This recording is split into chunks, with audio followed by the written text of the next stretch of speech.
Selamat pagi sahabat Alkitab yang terkasih. Marilah kita awali hari ini dengan melakukan perenungan akan firman Tuhan.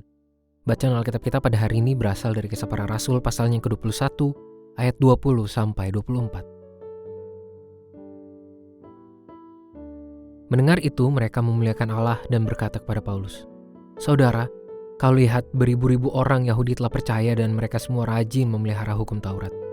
Namun mereka mendengar tentang engkau, bahwa engkau mengajar semua orang Yahudi yang tinggal di antara bangsa-bangsa lain untuk melepaskan hukum Musa. Sebab engkau mengatakan supaya mereka jangan menyunatkan anak-anaknya dan jangan hidup menurut adat istiadat kita. Jadi bagaimana sekarang? Tentu mereka akan mendengar bahwa engkau telah datang kemari. Sebab itu lakukanlah apa yang kami katakan ini. Di antara kami ada 4 orang yang bernazar. Bawalah mereka bersama engkau, lakukanlah penyucian diri bersama mereka, dan tanggunglah biaya mereka, sehingga mereka dapat mencukurkan rambutnya. Dengan demikian semua orang akan tahu bahwa segala kabar yang mereka dengar tentang engkau sama sekali tidak benar, melainkan bahwa engkau tetap memelihara hukum Taurat." Sahabat Alkitab, hoax atau informasi palsu merupakan salah satu isu modern yang sangat mengganggu pola relasi manusia. Secara khusus di tengah perkembangan model komunikasi yang manusia lakukan saat ini. Hoax pun dapat semakin mudah menyebar secara masif di segala aspek kehidupan manusia itu sendiri. Dampak yang ditimbulkan tidak sekedar mengaburkan fakta atau kenyataan yang sesungguhnya, namun juga dapat menggiring opini yang meruntuhkan kepercayaan, kenyamanan, dan keamanan dalam ruang sosial. Itulah sebabnya kedewasaan dan kemapanan dalam mengolah informasi sedapatnya menjadi kualifikasi yang dimiliki oleh setiap manusia modern yang hidup dengan merengkuh berbagai produk kemajuan ilmu teknologi dan komunikasi seperti gawai serta internet. Pada konteks kehidupan Paulus, informasi palsu pun menjadi gangguan bagi kehidupan sang rasul dan para jemaat perdana. Nampaknya ada semacam rumor yang beredar mengenai sikap dan pengajaran teologi Paulus mengenai hukum Taurat.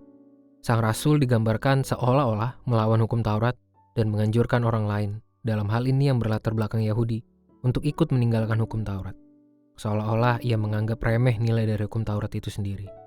Tentu saja rumor ini adalah salah dan tidak sesuai dengan kenyataan yang ditampilkan oleh Rasul Paulus. Para saudara jemaat lainnya yang mengetahui fakta yang sungguhnya pun menganjurkan agar Paulus melakukan semacam ritus nazar untuk meluruskan informasi yang beredar. Hal ini tidak sekedar penting secara teologis, melainkan juga sangat berdampak pada rasa saling percaya di antara sesama anggota jemaat, termasuk juga meningkatkan kredibilitas Paulus sebagai seorang pengajar jemaat. Sahabat Alkitab, pada hari ini kita telah diajak untuk mencermati mengenai pentingnya menjaga fakta dan tidak membiarkan informasi palsu mengganggu kehidupan berkomunitas. Pesan permenungan firman Tuhan pada hari ini pun sangat relevan untuk kita jawantakan dalam kehidupan bermasyarakat, bergereja, dan berkeluarga, maupun dalam berbagai komunitas lain yang kita miliki. Ingatlah, membiarkan informasi palsu bertumbuh secara subur sama saja menaruh racun yang akan menggerogoti kesehatan dan kualitas persekutuan yang menerimanya. Marilah kita berdoa. Tuhan, mampukanlah kami untuk menjadi manusia-manusia yang dewasa dan mapan untuk mengolah informasi, sehingga kami tidak membiarkan berbagai informasi palsu justru tumbuh subur di dalam kehidupan kami, dalam komunitas kami, dalam persekutuan kami ketika kami bergereja, maupun di tengah masyarakat di mana kami hidup di dalamnya. Mampukanlah kami Tuhan untuk menjadi suluh-suluh kebenaran yang berani menyuarakan fakta. Hanya di dalam nama Tuhan kami Yesus Kristus kami berdoa dan menyerahkan kehidupan kami. Amin.